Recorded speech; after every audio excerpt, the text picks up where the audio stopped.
உறவுகள் அனைவருக்கும் வணக்கங்க. ஐயனார் துணையில் நம்ம நிலா குடும்பத்தோட பாஞ்சு அடித்து அந்த இடத்துக்கு போகிறாங்க. என்னாச்சு ஏதாச்சுன்னு கேட்க பார்த்தா எல்லாத்தையும் சொல்கிறாங்க. என்னங்க என்ன நடக்குதுங்க? சோழன் உண்மையை சொல்கிறாரா?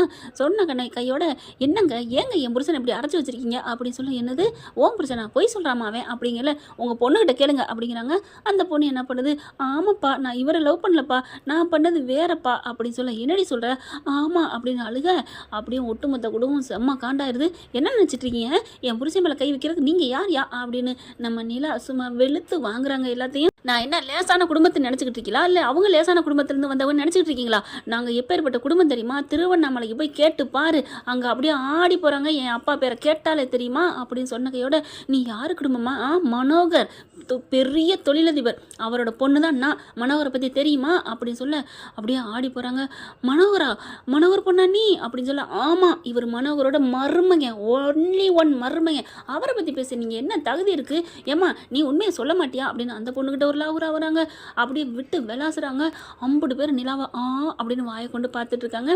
அதுக்கப்புறம் என்னை மன்னிச்சிருமா, தெரியாமல் பண்ணிட்டோம் அப்படின்னு சொல்லிட்டு, ஏன்பா நீ சொல்லக்கூடாது, எங்கே சார் என்னை சொல்ல விட்டீங்க, அடப்போங்க சார் அப்படின்னு சொல்லிட்டு அவங்க பொண்டாட்டி பக்கம் வந்து நிற்கிறாரு, நிலா பக்கம் பயந்துக்கிட்டு. அதுக்கப்புறம் நிலா என்ன பண்ணுறாங்க, இங்கே பாருங்க சார், உங்கள் பொண்ணு யாரையாவது விரும்புதா பாருங்க, கூப்பிட்டு வச்சு பேசுங்க.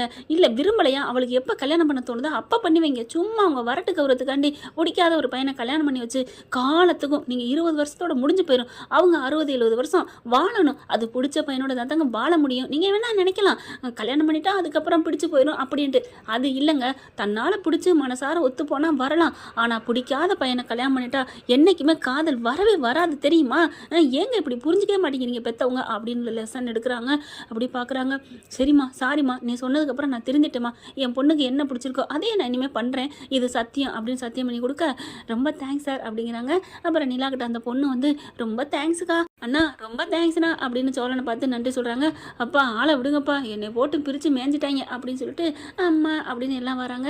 நம்ம வீட்டுக்கு என்ன ராசியா என்னன்னு தெரியல, அடிக்கடி ஏதாவது யாருக்காவது ஒரு மூலம் பிரச்சனை வந்துக்கிட்டே இருக்கே, முதல்ல கோயிலுக்கு போயிட்டு ஏதாவது ஒரு பரிகாரம் பண்ணணும் அப்படின்னு பேசிக்கிறாங்க நடேசன். அதுக்கப்புறம் காருக்குள்ள ஏறி உட்காரல நம்ம சோழன் என்ன பண்ணுறாங்க, ஏங்க எனக்கு ஒரு டவுட்டு, என்ன நீங்கள் இங்கே சொன்னீங்கல்ல இந்த மாதிரி பிடிக்காதவங்களை கல்யாணம் பண்ணி வச்சுட்டா இடையிலலாம் லவ் வராது, அவங்க வாழ்க்கை வேஸ்ட்டுன்னு சொன்னீங்கல்ல.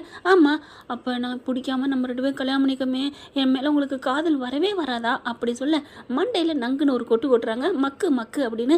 ஏன் நீலா இப்போ அடிக்கிறீங்க? பின்ன பிடிக்காதவங்களை கல்யாணம் பண்ணி வச்சா வாழ முடியாது, லவ் வராதுன்னு சொன்னேன். ஆமாம், இப்போ உங்களுக்கு அதானே நடந்திருக்கு. எங்கள் அப்பா பிடிக்காம உன்னையாட கல்யாணம் பண்ணி வச்சாங்க, நான் என்னை கல்யாணம் பண்ணிக்க பிடிக்காம எங்கள் அப்பா பார்த்தா கட்டி வச்சாங்க.